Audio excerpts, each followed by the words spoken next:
Hello and welcome to the second module of quantitative techniques, video lecture number 26.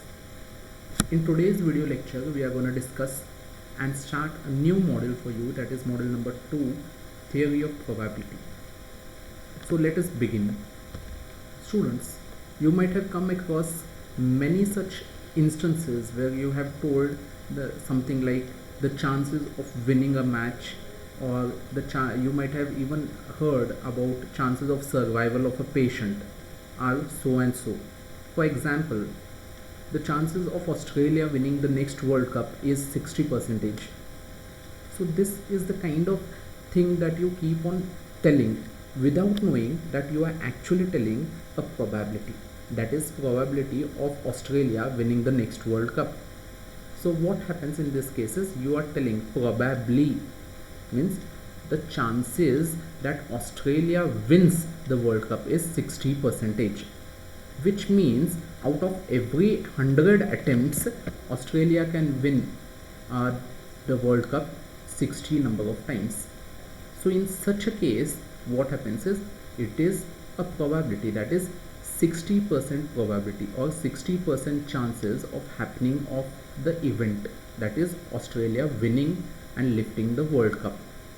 So in many day-to-day life also we say that are you going to come to college tomorrow? Maybe it is 50%, 50-50. So when you say this kind of a thing, it is nothing but probability. We use probability in everyday situation, but in statistics we can use probability to find out the chances of happening or not happening of an event using this probability theory. So let us see, or before beginning this module, let us understand some of the technicalities, some of the technical definitions which are involved in probability. So by definition, if we want to define probability, then what is probability? Probability is basically the chance of happening of an event, that is it tells you numerically what is the chances of happening of an event. In our earlier example we said that chances that Australia wins the World Cup is 50%. So 50, that is a number that, or 60%, sorry, 60 was the number that we expressed, that is the chances of Australia winning the World Cup was 60%. So when we express numerically or when we measure numerically the chances of happening or occurrence of an event, that is known as probability. So probability is the numerical measure of the chance of happening of an event. Now mathematically, if you want to write what is probability, probability can be written as probability is of an event A, say, is equals to m upon n, where what is m? M is nothing but number of favorable outcomes divided by total number of possible outcomes. See, probability is generally expressed in terms of percentage in general life, but probability can also be expressed in terms of fractions, that is mathematically, or it can also be expressed in terms of decimal points.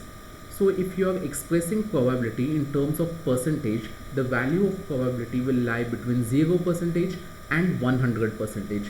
Whereas if you are expressing the probability in terms of a fraction or a decimal, then the value of probability will lie between 0 and 1. 0 and 1 inclusive, that is it can be 0, it can be 1, and it can be anything between 0 and 1. So you cannot have any probability or any event which has a probability of more than 1 or less than 0. It can be 0, it can be 1, and it can be any number between 0 and 1, but it cannot be above 1 and it cannot be less than 0. So it cannot be negative also. So similarly, percentage wise also it cannot be negative percentage, also it cannot be more than 100%. So this is about probability, and that is why mathematically we represent probability in terms of a fraction, where the probability of any event is equal to the number of favorable outcomes divided by total number of possible outcomes. So this is how we write probability. So here is the formula to find out probability. Probability is nothing but it is the total number of possible outcomes divided by the total number of favorable outcomes divided by total number of possible outcomes. Now when we are talking about probability, there are certain other definitions that are very important for us to understand before we go into probability in depth. The first one, which is very important, normally asked in your question paper for 2 marks, that is experiment. So what is an experiment? Now experiment, or it is also known as sometimes a trial, but what exactly is a trial, will come to that point later. Experiment, for the time being, you understand that it is any process that yields well defined results. It is any process that yields well defined results, that is known as an experiment. So if there is a process or any activity that you are performing and it is giving you well defined results out of that, that is there are certain outcomes out of it, then such kind of a process or such kind of an activity is known as an experiment. Now we'll take examples of what experiments are, so you will get clarity, but before that we need to understand what is an outcome. So outcome of what? Outcome of a experiment. So what is an outcome? An outcome is a result of an experiment. See here, in this stage you are conducting an experiment here, okay. Once you conduct an experiment, you will get certain well defined results. These results itself are known as outcomes, right? These results are known as outcomes. So a result is of an experiment is called an outcome. Now next important definition, sample space, another normally repeated question in your examination. What is sample space? So sample space is a set of all the possible outcomes of a random experiment. It is denoted by S, capital letter S. So what is sample space? It is a set that contains all the possible outcomes, that is all the possible results of an random experiment. It is denoted by S. Now let's take an example. It becomes much more clear to understand. Example for the above, that is for experiment. Now what can be an experiment? We have taken an example of tossing of a coin. Suppose if we are tossing a coin, one fair coin, once we are tossing. So what are the possible outcomes of a the possible outcomes are, it can be a head or it can be a tail. It can be a head or it can be a tail, right? Is there any other possible result or possible outcome of that experiment? Experiment is any activity that has well defined results, okay. So when we toss a coin, we have well defined results, either we'll get this or we'll get this. So it might be a head or a tail. So we may get a head or we may get a tail. Now once we get either a head or a tail, then if we write all the possible outcomes in form of a sample set, that is sample space, denoted by S. So S is equals to flower bracket H comma T, where H represents heads and T represents tail. So experiment is here the tossing of the coin, then sample space is H comma T. What all results are possible, you have to think and put it in a form of a set, then that becomes your sample space. And outcomes possible are H, T, individual outcomes. So these outcomes are actually the subset of sample space. Now we'll take one more example to understand this further. Now one more example for this might be, what might be an experiment? A rolling of a dice. Cannot write this properly. Dice.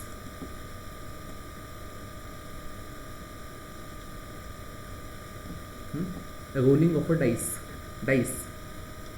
So in Ludo you might have used dice. So one dice only you are rolling it. So when you roll dice, what is the sample space possible?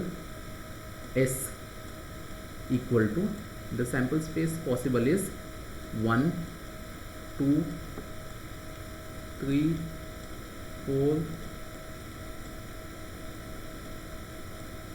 5 and 6. So this is the sample space that is possible. That is, these are the possible outcomes of the experiment. If you just think, when you roll a dice, what are the possible outcomes that may come? It may be 1, it may be 2, it may be 3, it may be 4, it may be 5, or it may be 6. So this is the sample space. Okay, now what are the possible outcomes? Possible outcomes of that experiment may be either 1, all 2, all 3, and all 4, all 5, and so on, all 6. So these are the possible outcomes. So you will get only one outcome from an experiment, but when you put all the outcomes together in a set, it is known as a sample space. I hope you are understanding this. Then comes the event. What is an event? An event is a set of outcomes of a random experiment. So example, I'll just give you an example. When throwing a dice, A is an event of getting an even number. So what is an event? Event is a set of outcomes. It may be one outcome or it may be some outcomes. So it is a set consisting of some outcomes of a random experiment. Like for example, when you're throwing a dice, so when you're throwing a dice, your sample space, as I've shown you, it consists of 1, 2, 3, 4, 5, 6 items. Now suppose if I say an event is even number coming up, so how many even numbers are there? 1, 2, 3, total 3 even numbers are there, that is 2, 4, and 6. So 2, 4, and 6 is your event A, right? So the same thing is given here. When throwing a dice, A is an event of getting an even number. So if that is the case, then sample space is 1, 2, 3, 4, 5, 6. Event A is 2, 4, 6. So when in simple terms, when you are gonna find out an event, what you have to do is, you have to first write the sample space. The sample space should contain all the possible results. What all results are possible out of it? Then out of that, you have to pick only those items which are appropriate to that event. So in this case, event A is an even number coming up. So even number coming up means out of all these 6 numbers here, you have to pick up even numbers, and that will form one more set, set A, which represents the event A. So event is always a subset of a sample space. Subset means you are picking up some or maybe all the items from sample space. There will, all these items which are there will belong to the sample space itself. So sample space is a big item set. From there only you are picking up certain items, and that is why event A, that is set A, will be a subset of sample space. Let's move further to exhaustive events. Exhaustive events, very important definition when we think about classical probability approach. So exhaustive events are the total number of possible outcomes of any random experiment. You just go one step behind and see what is a sample space. Now sample space here, in this case, what was the sample space when you roll a dice? When you roll a dice, the sample space was 1, 2, 3, 4, 5, 6. Was there any other result possible when you roll a dice? No, there was no other result possible when you roll a dice. So when there is no other result that is possible, this set is an exhaustive set, means it exhausts all the possible outcomes. After these outcomes, that is 1, 2, 3, 4, 5, 6, there is no other outcome that is possible. Hence this list was exhaustive. So exhaustive events are the total number of possible outcomes of an random experiment. So when you conduct an experiment and you get a set which contains all the possible outcomes of the event or maybe of the experiment, then such a set is known as an exhaustive set or exhaustive number of items. So in short, it is the sample space itself, number of items in the sample space. Now comes the next definition, that is equiprobable events. As the name suggests, equi, which means equal, probable, that means probability, chances of happening. So equal chances of happening of events. So these are also known as equally likely events. Likelihood of happening a event is equal. It means, right? I'll just go through this definition once more. If you break the word, you can understand the meaning here itself. Equi means equal, okay, and probable means probability, that is chances of happening or chances of occurrence. So if there is equal chance of happening of an event, then such events are known as equiprobable events. Similarly, these equiprobable events are also known as equally likely events. Why? Because the same thing, instead of there's some other that is it is a synonym, actually same meaning word. So equally likely events, these events, if two or more events are said to be equally likely if they have the same probability, that is same chance of happening, if it is there, then they are known as equally likely events. So two or more events are said to be equally likely if they have an equal chance of occurrence. While tossing an unbiased coin, I will come back to this when we are solving an example, unbiased coin. So when we are tossing an unbiased coin, the event head and tails are equally likely. Yes, why? Because what is the chances of head coming? When I ask you, you say that it is 50%, right? And what is the chances of tail coming up? You will say that it is also 50%. So there are equal chances of happening of events, unless it is a Cholet coin where both the sides you have heads. So what happens here is, in this case, heads also has 50% of chances, tails also has 50% of chances, and that is why this is an example of equally likely events. So while tossing an unbiased coin, the events, that is heads and tails, are equally likely events. And coming to our last definition for today, that is mutually exclusive event. Again the name, mutual means two, okay, exclusive, exclusion means leaving the other events. These events are also known as disjoint set, okay, disjoint, they are not joined to each other. Why? Because when you draw a Venn diagram, you will get something like this.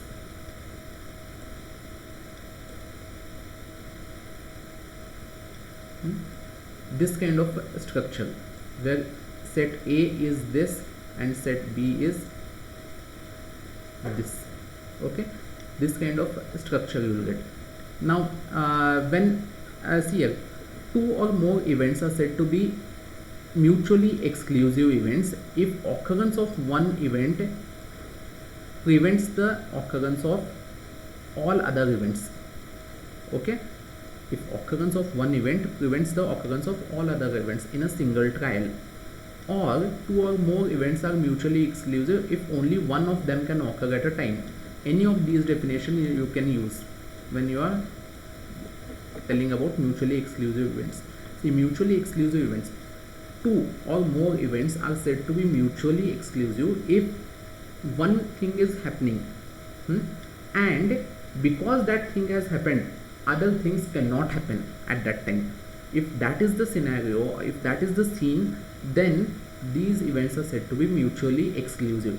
For example, when you toss a coin up, you will get head or tail. Will you get head and tail?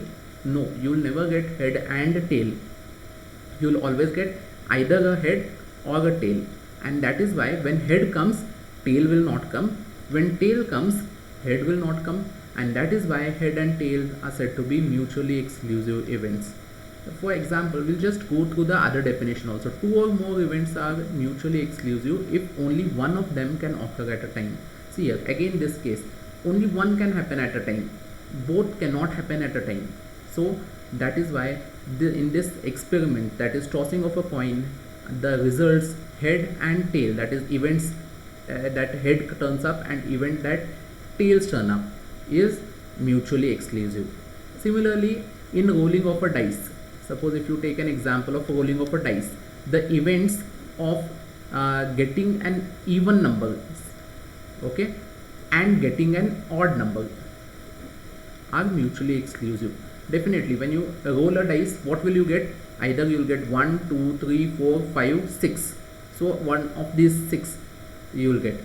So if you may either get a even number or you may get a odd number. So that is why both together you cannot get. So that is why both these events, that is even number and odd number coming up, are mutually exclusive events. There won't be any common items in both these sets. If you see set A, if contains all the even numbers 2, 4 and 6. Set B contains all the odd numbers 1, 3 and 5, and there is no common, and that is why intersection of A and B is always a null set. There is no common things. This is known as, this sign is known as intersection sign. Okay, intersection. There are two different signs that we are going to learn. One is intersection and the other one is union. Okay, this is union, this is intersection. Now now that I've already said that this is the last, we'll stop here. In the next class we shall continue with all the other related examples. I hope you have understood this mutually exclusive events. Just go through these things, whatever I have showed you. You can note down this theory in your book also. Okay, after you solve the regression problems, this is your model number 2, remember. Okay, so model number 2, what you have to do is write this theory. If you want the PDF of this, I'll send you the PDF of this also. Okay, so keep your book completed. With this we'll stop today here.